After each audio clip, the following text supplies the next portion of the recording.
We are meeting today to discuss, our agenda today is discuss and consider some campus issues related to instructional practice and learning, and to review the data related to the issue.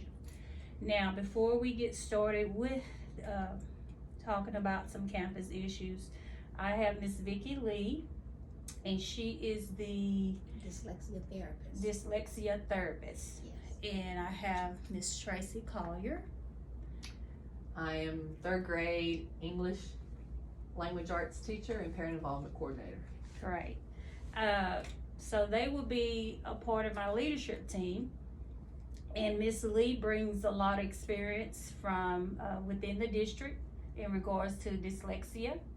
And so can you give me a little breakdown on how you're going to contribute to our leadership team? Sure. Hopefully I will be able to give some insight when we're talking about improving instructional practices, ideas of how different instructional practices would help students with dyslexia. Okay, and Ms. Collier, I know you have a lot of experience with reading intervention, and as we spoke previously about some concerns we have for our students who struggle with reading. So, and you bring a lot of experience with reading. With my background with the master's in reading, I feel like that maybe I can contribute some input, as well as the fact that now the pendulum has kind of changed to, we're going back to the science of reading, which is going to be a whole lot more of what Miss Lee will have some expertise in, because we're going to go back to the phonics type of Really? instruction. So Yeah. that's going to be very helpful as far as all students, because they'll be able to learn in a different manner using lots of the dyslexia strategies. Mm-hmm. So I think that's going to help as far as on overall for the long period of time for learning. Okay, that's great. And we're gonna need everyone's input to make this leadership team to be successful. And one thing I wanna talk about is being able to, we wanna respect one another. We know we're all gonna have different opinions, but I think we can work together as a team. And just because someone is silent doesn't mean that you disagree with something that's being said. So we're gonna just Right. want to be able to be comfortable around one another, respect, trust, and care about each other's opinions. We're gonna work on communicating with one another. Yes. We want to give everyone a chance to speak out on their input. And so the first thing we're going to talk about is our campus improvement plan that we have. And we have a mission statement to graduate students with the ability to read, think, and communicate. And our vision is every child has every chance to learn. And we know that is important. Mm-hmm. And when we look at our section 1 of funding sources, it gives us the programs that under the federal, state, and local funding sources. In section 2 is the critical success factors. We are a Title I school, so that helps us as far as with some additional programs. Okay. And so we know we want to improve academic performance, increase the use of quality data to drive instruction. And we all know how important data is. Mm-hmm. That is what we use to help our struggling students to get them to where they need to be. We're going to increase leadership effectiveness, increase learning time, increase family and community engagement. And that is another area that Ms. Collier is over, as well as the PTA. I learned that today. So we're gonna be talking about a lot of things we can do to get our families involved. Right. It's very important that our community is involved, because when the community is involved, it lets the kids know that they're behind them and they're gonna support them. We wanna improve school climate, improve teacher quality. Okay, I was looking at the comprehensive needs of assessment, and it has our demographics. It gives us a summary of the comprehensive needs assessment about, and all the demographics from last year's data.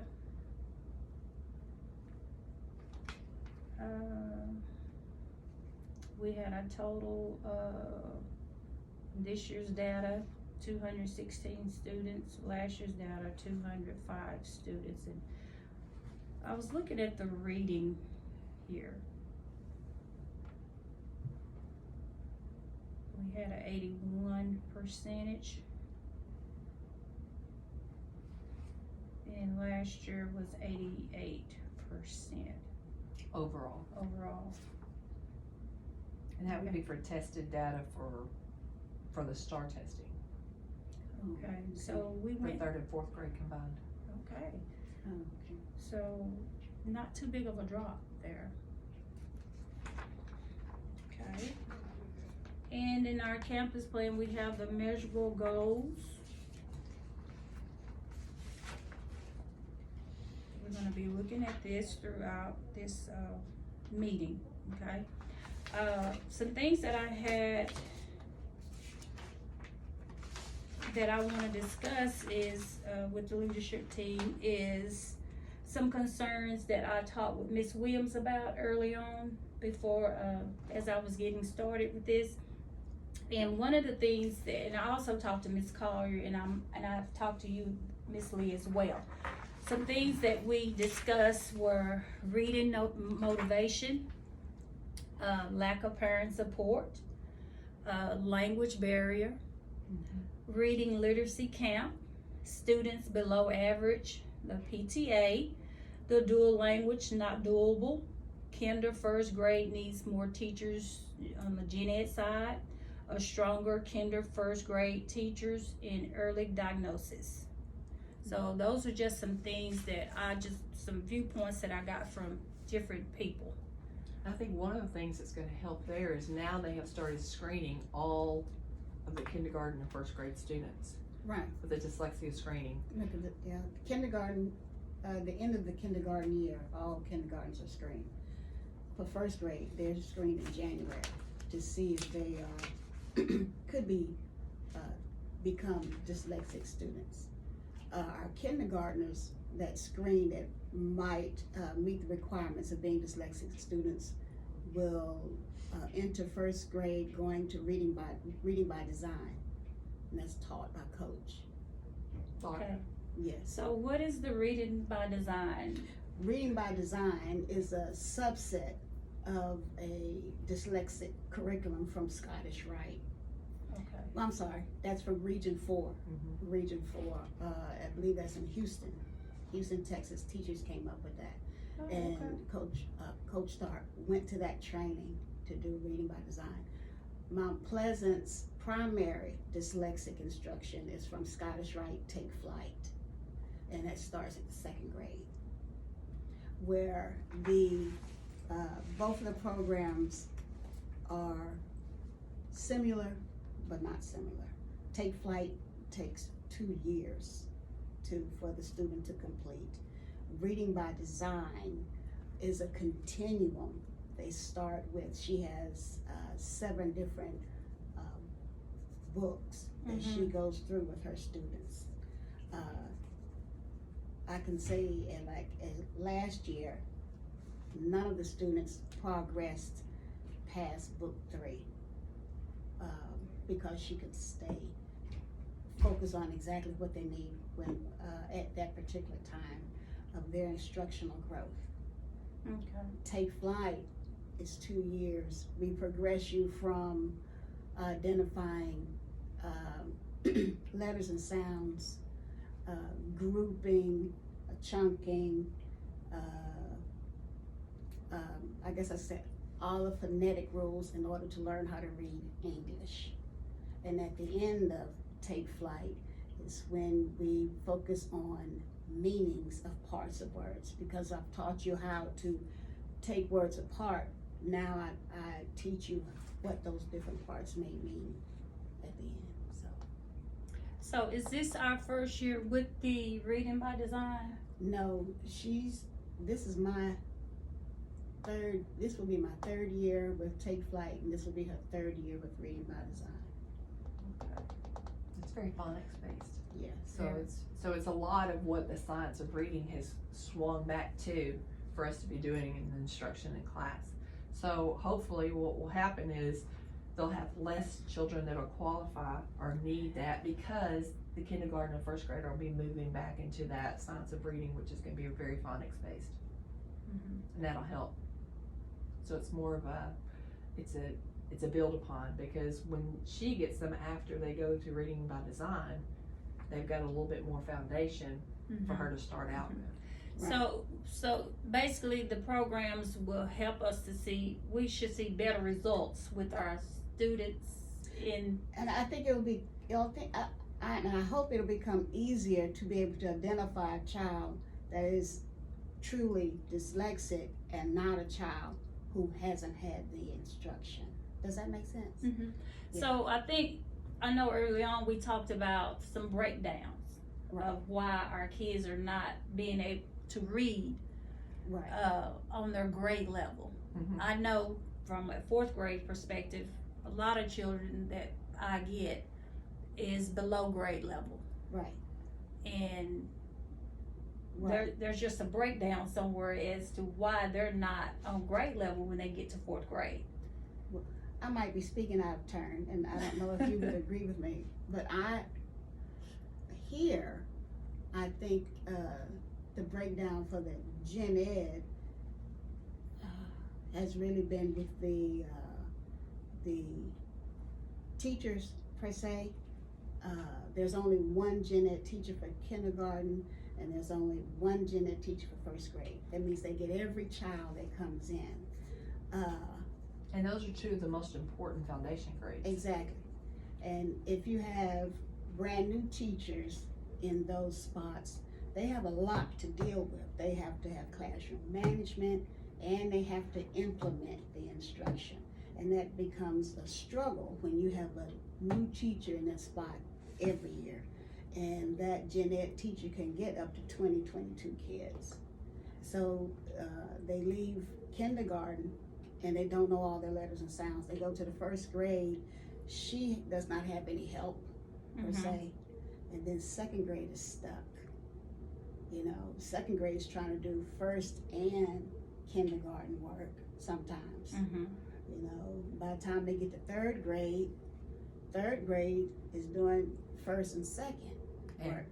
And sometimes, because I don't know, kindergarten letters and sounds. I have, because I have received students in the third grade who are on a DRA level of A, which is That's pre-kindergarten. Pre-kindergarten. And so I have to back way up, Right. and I have to go back to the letters and the sounds and the blends and the digraphs and all that stuff, because there's no way they can comprehend a passage if they can't read it. Right. That's right. Okay. So we're saying one of our things, because on our agenda, we're gonna consider some things that we've noticed about or we have concern about, okay? And that can range from low test scores, our TPRI data, benchmark, our STAR test, and we have data here for, that shows us on our STAR test from 2019 to 2022. So is it fair to say that we need stronger gen ed teachers? Is that one of our campus need, or Consistency, I think, is one of them. consistency? You know, I don't know the politics of having one gen ed teacher for kindergarten and first grade, and that's because ever since I've been here, that's the way it's been. I know every district does not do that. The district I was before I came to Corfu, they weren't like that. So I just think it's just maybe It's a some oversight. logistics type thing. I think it depends upon how many students enroll and our demographics. I think that the classes are too large. I know from personal experience, and I'm gonna use my granddaughter as an example, okay, because when she's gonna be a senior in high school this year, but she's gone through our system here. And when she came to school, her kindergarten year, there were 22 kids. But when she was in first grade, there was 26. Okay, now she's truly dyslexic, my granddaughter is, but they did not have the screenings back Right. then. So third grade is when I caught her, and she did not even get tested for dyslexia until she was in the third grade. So then at that time we were doing the MTA program, so it was a 4-year program. So she had third, fourth, fifth, and sixth grade that she had to go through the dyslexia program. Now she's doing great now. I mean, but she had lots of extra support Right. with me. Right. And so I think I agree with Miss Lee that, you know, larger classes in those lower grades is not beneficial, because not only are you having to address all their academic needs, but you're having to tie their shoes, you're having to help them in the bathroom, you're having to, you know, all of the other things that come along with the social interaction, because a lot of them have not been in any type of formal instruction. Right, right. So I agree that a smaller class size would help, because you could have more individualized instruction for them. From the daycare side of the world, because that's where I came from, you know, we couldn't have more than 16 with the 4-year-olds, you know, and normally we had an instructional aide with us. Well, you think about that, you have a whole lot more one-on-one, because a lot of theirs is instruction. It's not self-learned. Right. So it's hard to divide one person between 22 people, or 22 little people, you know, to get that academic foundation. And that's where that foundation has to come from, is kindergarten and first. And she hit on that part, instructional aid. If you cannot have another teacher than instructional aid, they should have a full-time aide. At the other district where I worked, there were 5 gen ed kindergarten classrooms, and each one of us had a full-time aide. And here you have just one per grade level and no aide. Right, okay, and so that can be one of our campus needs, our campus concern. More support. More support, okay. Also, previously we talked about reading motivation. Maybe, you know, our students are not motivated to read enough. And one thing Ms. Williams and I was talking about was a lot of the students, the parents, they work, they don't have time to help their kids read. That's one of the things that we talked about in our meeting, is how do we get our students to want to read? Well, I don't understand, don't have time to work with your child to read. But you know, that can go back to our demographics as well. It does. You know, when we look at that, we have a lot of Hispanic kids, and they work. The parents work. Right. And then there's a language barrier. Language. Okay, but even in every language, and I know we cannot solve this, but even in every language, you want your child to learn to read. I don't care what language it is. So I think the parents need to understand the child is not going, we need help. They're not going to get everything in the 8-hour period. That's true. They have to do something to supplement it That while is they're at true. home. That is true. I don't know how to get that across, because to me it's just common sense. And it is, but like she said too, with our demographics, a lot of our parents work 2 or 3 jobs, you know, and they're older siblings who are taking care of kids, you know, at home, which, as an older sibling, you know, you don't want to have to give up your time of getting to do your thing to, you know, work with your kids. And that is true. A lot of the older siblings are the ones that help the kids, the younger kids, with their homework. And I can relate to that, because in my class, for me talking to parents, I ended up talking to the Siblings. siblings. Oh, I see. Right, and explaining what I need for that student to do. You know, So maybe an after school club. Well, you know, But I then know the other thing is- Dangerfield offers an after-school club. Really? They help kids with their reading, their math, and just social things. And that's one thing that would benefit our campus. Maybe we could find some way to get, which we have that Ignite Club here in town now, but it costs. You Right. know, and our parents don't have the funds. Funds. Right. You know, maybe there would be some way to, someone who is a good grant writer, to get a grant for us to have a homework club. You know, and then at least then you could have certified teacher or someone that could, because we used to have an after school program here and the parents did have to pay for it. But the after school program was, we had teachers that worked in it and they worked with the kids on their homework and they had, you know, stuff set up for them. You know, that might be something that could help, because if you could have some type of program, the only problem is of course busing them, because most of our kids are bus kids. So it's another thing as far as Another trying to get picked up from Okay. school. Would you think during the day, for something like a content mastery, Our study hall, or like a study Something hall like that. Because especially with the reading, and I think reading is our biggest problem here.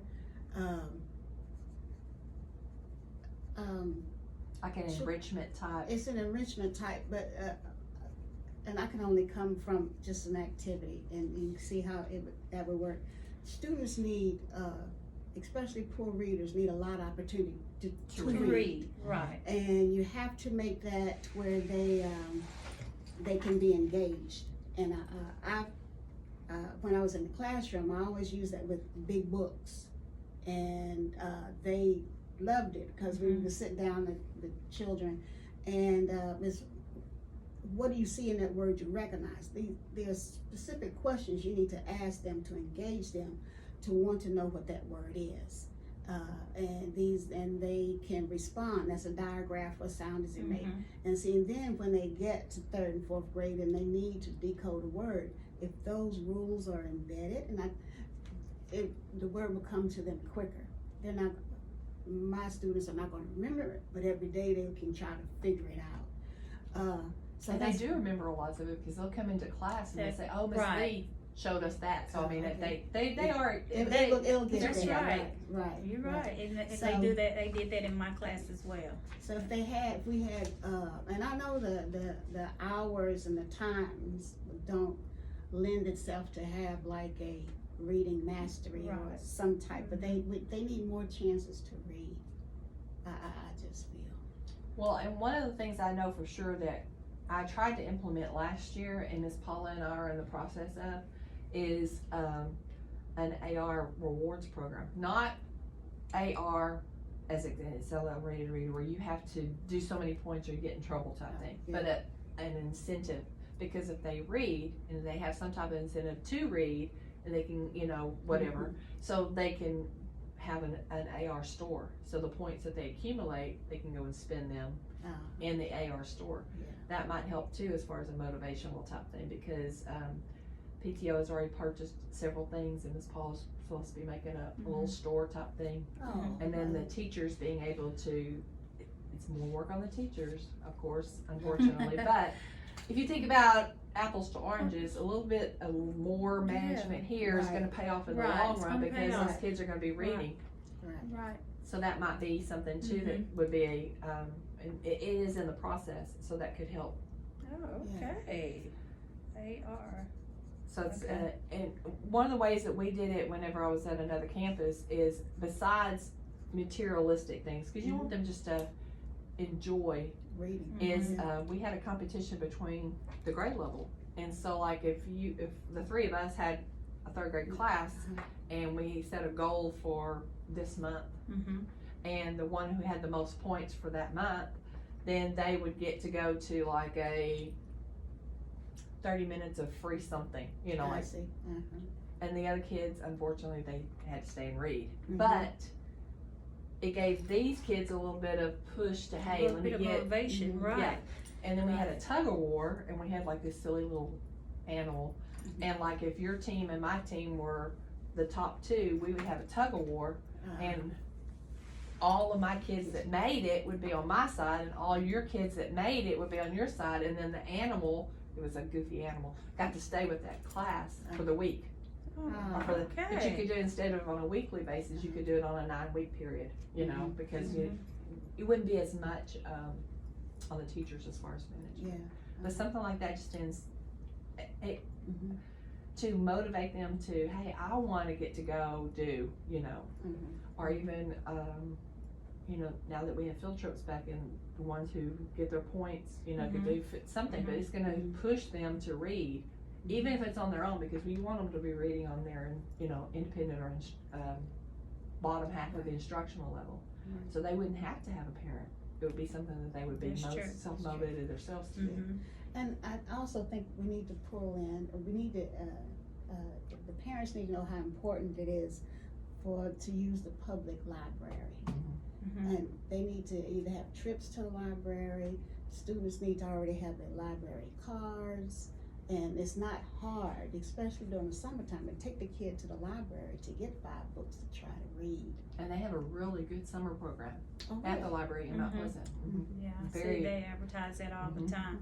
But how do we get the parents involved?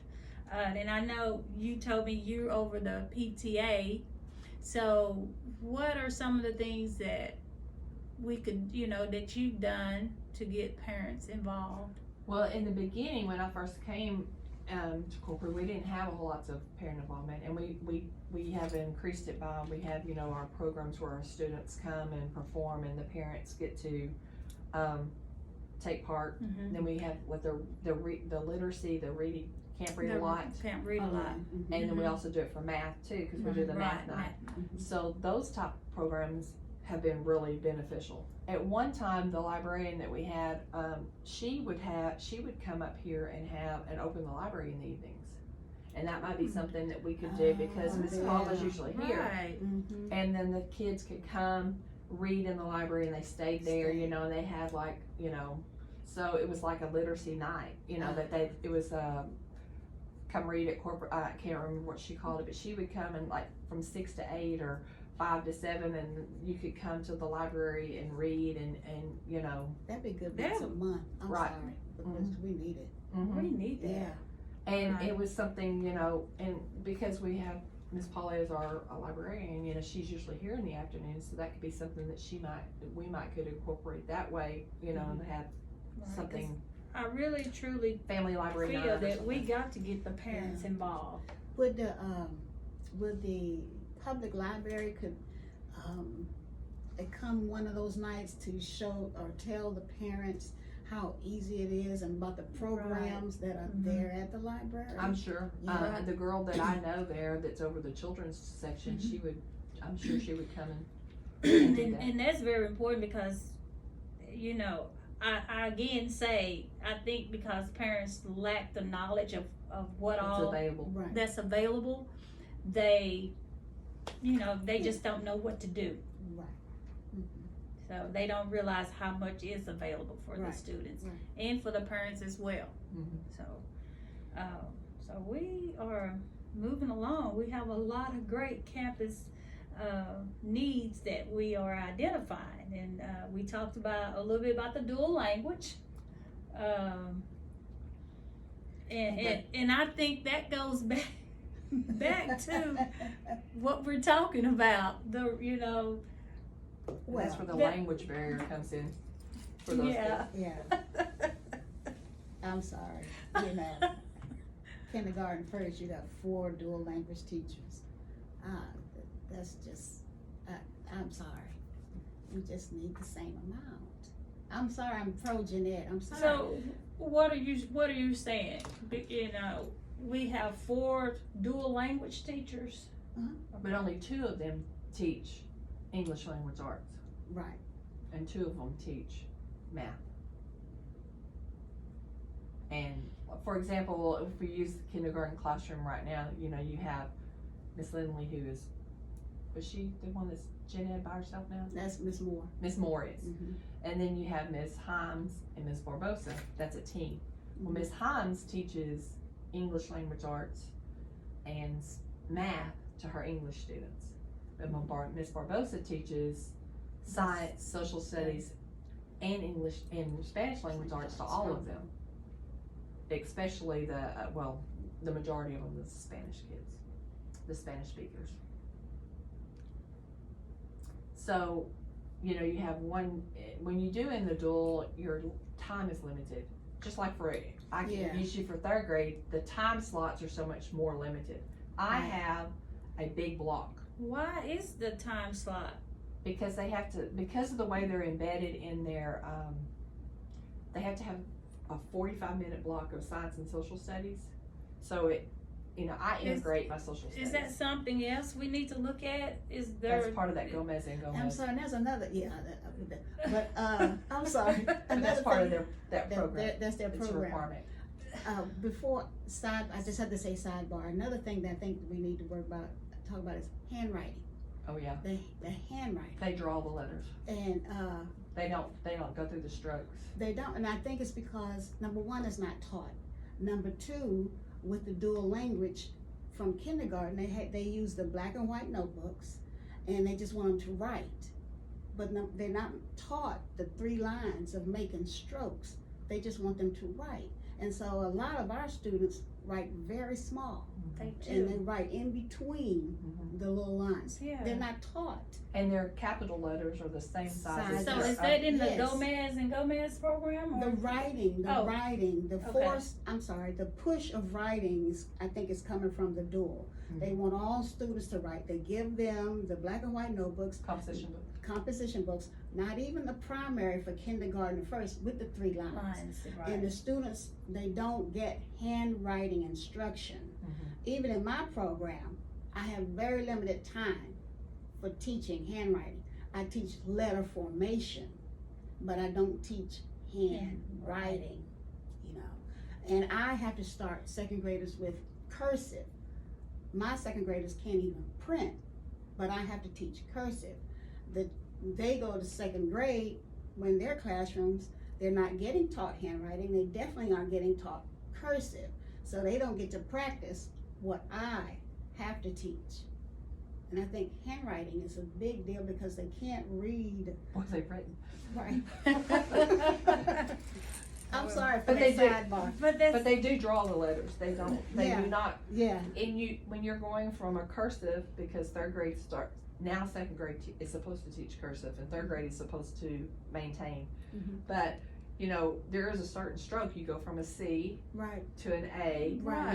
And there's a Right. progression, right. but they're not taught that. No, So my kids, I see them. They'll take a C and they do it like this, and I'm Right. like, "What are you Yeah, they doing?" go from Right, bottom I up. wondered Yeah. about that. I said, Yeah. when Yeah. did we start it's doing not taught. doing that? And you really don't get the time. The teachers, I don't know about this year, but they haven't had the time to teach handwriting. Because handwriting in itself is a whole subject, I telling my age, but I had the red tablet, Yeah. the big chief tablet with the big pencil, and we I had to go remember home that and too. do handwriting. But there is a composition book that has those Yes, there- lines, and Yes, there is. I think that could be something that they order for For- kindergarten and first That's grade. exactly. Because it does, It's it more has, expensive, yeah. it is a little bit more expensive, but it Yeah, has the it has lines the to help them lines. form their letters. That's right. And the teachers have to teach the lines. They have to teach, Mhm. Yeah. I'm sorry, I'm a stickler for No. handwriting, but I understand. We just, that is why we're here. We're here to discuss some campus needs that we've noticed, and I've just shared some things that Ms. Williams and I had talked about in our meeting. Mhm. So it's all lining up together. Right. I think we're heading in the right direction because a lot of the things we all are noticing as well, what we need to help our campus be successful, which is the goal our goal is to help our kids be successful. And I pulled some data from our STAR testing for 2019 to 2022. And we know 3rd and 4th grade is our testing areas, testing grades. And here we have a comparison of all of the campuses. which is our focus is Corfu. And if we look at third grade reading in 2019, we had 83% on reading. We all see that? Yeah. We know 2020 we didn't test, which was COVID. COVID. Okay. But then in 2021, third grade, we had a 66%. Right, and I think that is because you think about those kids missed Half a Oh, year. half a year of Yes. instruction, Yes, they did. and they missed, so we're playing catch up. Yes. Cause then if you look at the Yes. next year, we're looking at 79%. So, yes. So we're trying to fill in those gaps. Yes. Right. Mm-hmm. And a lot of this, we're doing tutorials Mhm. earlier. We're Mhm. doing lots of a small group. We have a Tiger Time. We're doing lots of guided reading groups within Right. our table. And I think those things are kind of plugging in those numbers. Yeah. But that, you can tell that if you look across the board at all of them, there was a decrease all of from, the- Decrease. That's right. from 80, from Right. 19 to 2021 because of that COVID year. All the campuses, if you look at, Yeah. even with Fowler. And then if you even Yeah. come back into 2021, that year, we had a lot of kids that were trying to do remote learning. So they weren't getting instruction Right, there they were either, still That's doing right. remote. so. At least the first half of that Mhm. year. Right. Then, Yeah. uh-huh. I remember that. So I think that has a lot to do with how the data has played out, and I feel like that even, if you look at any of the grade levels, I know we're talking about reading, but you look at math too, math did the same thing, but it's because of that lack of instruction for that whole period, that half a year in 2020, Right, and and basically the first part of 2021, because not only That's did we right. have remote learners, we had lots of kids that ended up quarantined and then not That's quarantined. I mean, right. it was That's like right. in and right. out. Thing. Yeah. and a lot of kids didn't have access to a computer. Right. That's That another was thing. a Yes, big- that's a that big was- Technology. issue. Yes, Yes. was technology. They didn't have internet. Mhm. Mhm. Because I received several complaints from parents on technology. Mhm. They didn't have it, or internet. Mhm. So I think that we're kind of climbing out of that as long as we can keep our kids, and then work on attendance, because, That was another area of Issues. concern, right, was attendance. and, maybe this was some of the things that, I'm still looking from the parent involvement coordinator side of to try to help in. When my kids were in school, we had a thing where if you had perfect attendance, you got your name put into a drawing, and I knew they do this here Mhm. a little bit, but it's like little whatever Mhm. prizes. My son won an Xbox, Oh. Yeah. but I mean, Right, it was really big, yeah. it was really big. And when kids my were in daughter, school. the one that's a teacher here, she won a bicycle. So you might can even get sponsors to say, I'm going to sponsor whatever, and that Right. perfect attendance Yeah. to. Okay. That Well, could be a let good me ask motivator. you, the motivation to bring that child is because the child is going to get this big gift because it's the parent who has to get the child. Is that what it is? Because the kids don't have control They don't over. have control of it, right? So if the parent is saying, okay, yeah, I'm gonna get him there, so this child can get this gift, I can see that working. Mhm. But if they're just gonna get a little certificate, or a thing of candy, or Right. the kid's not. Yeah, right? the kid. That's just the kid. Yeah, but the Right. kid doesn't have control Control over over how to Right. get here. them getting here. It's the parent that has to get them up in the morning, and it's the parent that has to, take care of getting them to school. That's right. That's right. That's true, so I think that's good. That's a- yeah. good idea on motivation for attendance. Mhm. And I'll And tell you something that's even freer as far as back to that materialistic thing, the kids would even like. You wouldn't believe how 30 minutes extra recess makes a kid motivate. Well, that's right. Or even a snow cone. Exactly. They love it. Look, they love Because it. your chocolate spoons, they Mhm. love it. Yeah. I really But we think could so. even, Chills on Wheels would come and we did it during something, but they would come and do snow cones for the kids who won them, and they're those nice shaped ice ones, Yeah. So that could be something else, just to. Mhm. Mm-hmm. We also have our data, from our star reading I think that that I I was, pulled. I'm kinda impressed, let me rephrase that, I was shocked, pleasantly shocked on how many of the kids mastered this year. They had a really good understanding of I thought I had a the print information. Oh, really? Good. And I was really, somewhere for my for third grade, I kids. was just like, Oh, wow, here. you know, I was Right. pleasantly surprised. I think this might be it. Is that it? I'm thinking. Corporate had in third grade 9 students that Yeah, this is it. Cause mastered. this is the Spanish, that's the third grade. Okay, this is the Spanish. So This is the English, right? yes, Okay, so so, that's the Spanish there. so Take a look at that. 9 out of 41 of the third grade kids Mhm. mastered in English, That's and what this is saying right here? 3 out of the 30 Where? in Spanish. Yes, if you look at this is masters. Oh, okay. This is us, corporal. Oh, I see, I see.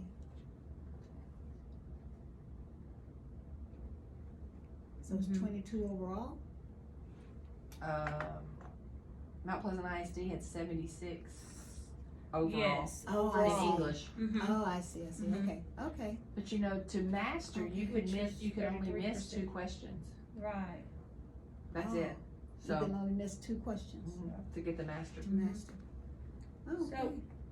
When you look at it, here we are, corporal. You have to look at the amount of students Okay. tested as well, because That's true. the other campuses, for example, Sims had 84 that tested. We Oh, only I had see. 41 We in only have English. 41. Mhm. Okay. That's see.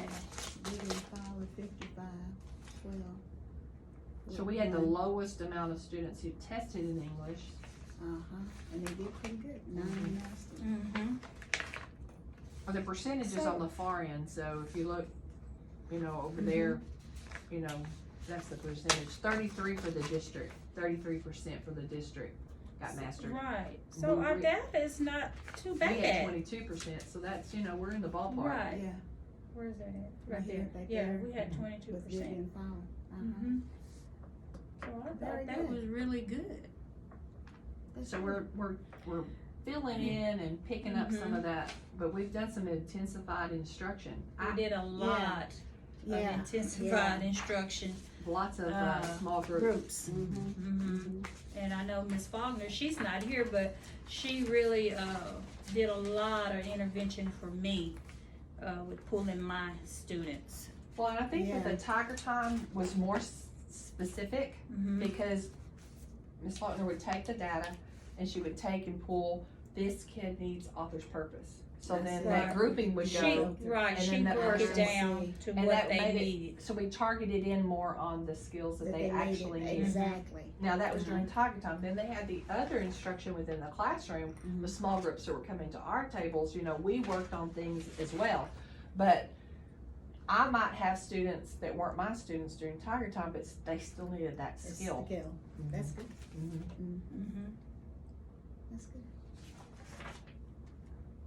Okay. So our we had a lot of top concerns that we came up with. We know we talked about being consistent, handwriting, motivation for attendance, and that was one of the things Ms. Williams and I talked about was attendance, was trying to get our students here. Our reading, enrichment, need more support. Smaller classes In the lower in the lower In- grades. yeah. Well, or an aid. Or an aid, or Or an an aid. instructional aid, Right. okay, Mm-hmm. And that was for Jeanette. for gen ed, Right. okay, we'll put that on there for gen ed.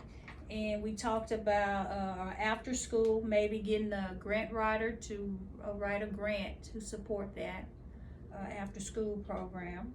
which I think would be very beneficial for our kids. AR incentive in library possibly being open at night, and Yeah, I like that too. Once a month, have a library night. Have a library night. Mhm. Let them come and they could, you know, Yeah. read in the Yeah. library and just, you know. okay. Well, I want to thank you all for being in attendance with me today. I know we have several other pieces of data, but we can look at that At later another at date. another date. Okay. Are there any questions? I think we did really well. I do too. I do too.